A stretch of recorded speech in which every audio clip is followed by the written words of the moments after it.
दुनिया करती है आपके लिए। आज दिन सोमवार 29 जुलाई सन 2024।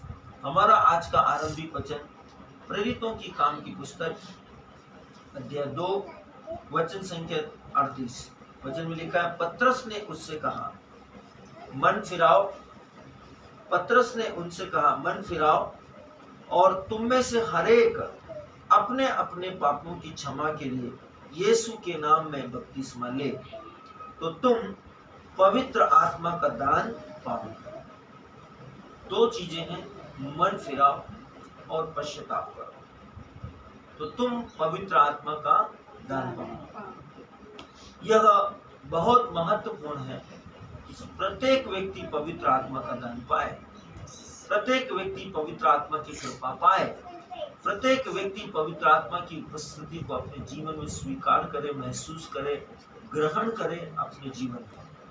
वचन का शीर्षक कहता है, पानी के बपतिस्मा के द्वारा आपने विश्वास की घोषणा, अपने विश्वास की घोषणा करो। पानी के विश्वास के द्वारा, पानी के बपतिस्मा के द्वारा अपने विश्वास की घोषणा करो।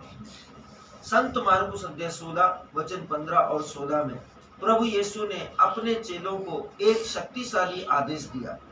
पानी का बपतिस्मा के महत्व पर जोर देते हुए उन्हें पृथ्वी के हर छोर तक, अंतिम सीमा तक, हर एक व्यक्ति तक सुसमाचार का विस्तार करने की आज्ञा देते हुए, हर एक व्यक्ति तक सुसमाचार का विस्तार या फैलाव या सुसमाचार के प्रचार की आज्ञा देते हुए उसने घोषणा की, जो विश्वास करे और बपतिस्मा ले उसी का उद्धार होगा। सेंटेंस पर ध्यान दीजिए, जो विश्वास करे और बपतिस्मा ले उसी का उद्धार होगा। परमेश्वर का कहने का मतलब बहुत स्पष्ट है, परंतु जो विश्वास न करे वह दोषी ठहराया जाएगा। जो विश्वास नहीं करेगा, देखिए बपतिस्मा सबने ले लिया लेकिन विश्वास है, सेंटेंस तो इसीलिए मैंने कहा था ध्यान दीजिए। विश्वास तो सब कर रहे हैं, चर्च सब जा रहे हैं, सब के सब प्रभु प्रभु कहकर परमेश्वर के मंदिर में देवड़ी पर प्रार्थना कर रहे हैं। परमेश्वर का वचन कह रहे हैं, बपतिस्मा सबका है, लेकिन क्या विश्वास है? विश्वास सबका है, क्या बपतिस्मा परिपक्व है? आपको इसे समझना पड़ेगा। संत मार्कुस अध्याय 16 वचन 16, ऊपर के वचन में स्वामी ने पानी के बपतिस्मे के महत्व को एक दृश्य, पानी के बपतिस्मे के महत्व को एक दृश्य अभिव्यक्ति के या यीशु में आपके विश्वास के प्रमाण के रूप में प्रकाशमान किया है। या तो एक अभिव्यक्ति के रूप में या यीशु मसीह पर विश्वास के रूप में, प्रमाण के रूप में प्रकट किया है। यह विश्व से आपको पूर्ण रूप से एक अलगाव और एक चिन्ह है। विश्व में परमेश्वर की ओर से आपको इसे समझना पड़ेगा। जैसे ही आपने बपतिस्मा लिया, आप विश्व से क्या हो गए? अलग। ये चिन्ह है कि आप इस विश्व के नहीं हैं। अब आपको बपतिस्मा के बाद क्या करना है? उस चिन्ह को अपने हृदय में संभालना है विश्वास के द्वारा। इसलिए जो कोई यीशु में विश्वास करता है उसे पानी का बपतिस्मा अवश्य ही लेना चाहिए। पानी का बपतिस्मा, और वो भी डूब का बपतिस्मा। आपको इसे समझना पड़ेगा। यीशु मसीह के ऊपर जल छिड़का नहीं गया था, यीशु मसीह को पानी में डुबाया गया था, प्रेरितों को डुबाया गया था, सब प्रेरितों के बाद में सब लोगों को डुबाया गया था। इसलिए जो डूब का जो बपतिस्मा है, पानी का जो बपतिस्मा है, वो लेना बहुत जरूरी है। देखिए परमेश्वर का वचन कहता है, यही कारण है कि यह महत्वपूर्ण है कि कलीसिया के प्रचारक, प्रेरित, पुरोहित, भविष्यवक्ता, मैन ऑफ गॉड नियमित रूप से और बार बार पानी के बपतिस्मा का प्रबंध करें। नियमित रूप से और बार बार पानी के बपतिस्मा का प्रबंध करें, यह सुनिश्चित करते हुए कि मसीहों के पास बपतिस्मा के द्वारा अपने विश्वास की खुलेआम घोषणा करने का अवसर हो। बिना बपतिस्मा के आप घोषणा नहीं कर सकते, बिना बपतिस्मा के आप घोषणा नहीं कर सकते। ये इसलिए कि यह सुनिश्चित किया जाए, करते हुए कि मसीहों, विश्वासियों के पास में बपतिस्मा के द्वारा अपने विश्वास की खुलेआम घोषणा करने का अवसर हो। यह आवश्यक है कि आत्माएं जीतने की प्रक्रिया में बपतिस्मा के महत्व की अपेक्षा नहीं की जा सकती। यदि आपका बपतिस्मा डूब का नहीं है, आप डर जाएंगे, घबरा जाएंगे, विचलित हो जाएंगे, विस्मित हो जाएंगे और आप परिस्थितियों पर पहले ध्यान देंगे, बाद में विश्वास करेंगे, क्योंकि आपका डूब का बपतिस्मा नहीं है। आप यीशु मसीह के साथ पृथ्वी के गर्भ में पानी में डूब के अपने आप को डूबना मतलब मर गए, गर्भ में दफनाए गए, और जब आप बाहर निकलते हैं यीशु मसीह में, आप जी उठे।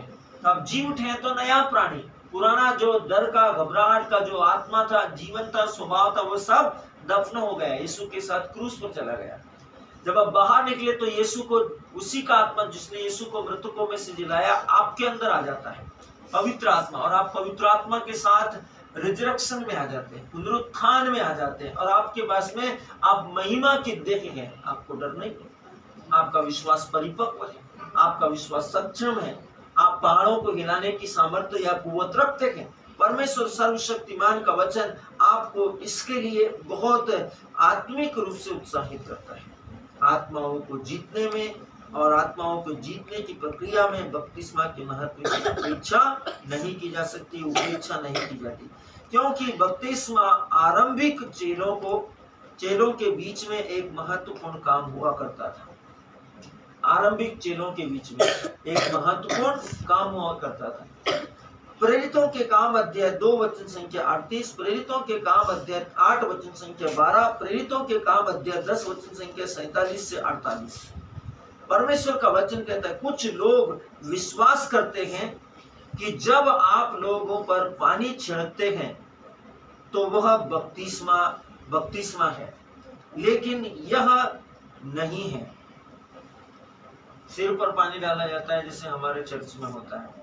मैं हमारे चर्च की निंदा नहीं कर रहा, लेकिन सिस्टम सही नहीं है, मैं आपको ये बता रहा हूँ, सिस्टम सही नहीं। परमेश्वर का वचन कहता है, सर्वशक्तिमान का वचन कहता है, सर्वोच्च ईश्वर का वचन कहता है, यदि आप केवल पानी छिड़का हुआ या डाला हुआ, आपको बताया गया कि आपका बपतिस्मा हो गया, तो आपका बपतिस्मा नहीं हुआ।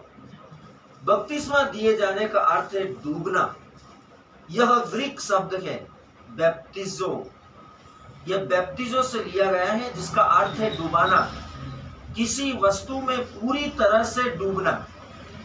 इसे अन्य अनुष्ठानिक धुलाई से अलग दर्शाते हैं। इसे अन्य अनुष्ठानिक धुलाई से अलग दर्शाते हुए पापों से धोए जाने के लिए लोगों को पानी में डुबोते हुए यूहन्ना ने इस तरीके का इस्तेमाल किया। इसी कारण यह यूहन्ना का बपतिस्मा देने वाला या यूहन्ना पानी में डुबोने वाला बपतिस्मा कहलाया। बपतिस्मा यीशु की मृत्यु, गाड़े जाने और पुनरुत्थान के विषय में बात करता है। यीशु की मृत्यु, गाड़े जाने और पुनरुत्थान के विषय में इसके साथ हमारी एकता है और हमारे विश्वास को दर्शाता है कि हमारे यीशु के साथ एकता है और हमारा परमेश्वर पर विश्वास है। रोमियो अध्याय 6 वचन संख्या 4 में परमेश्वर का वचन कहता है, क्योंकि बपतिस्मा में आपने देखा कि कैसे आपका पुराना स्वभाव आपके साथ मर गया। आपका पुराना स्वभाव आपके साथ पाप में मर गया और उसके साथ गाड़ा गया, और फिर आप एक नए जीवन में उसके साथ मृत्यु में से जी उठे, क्योंकि आपने उस सामर्थी परमेश्वर के वचन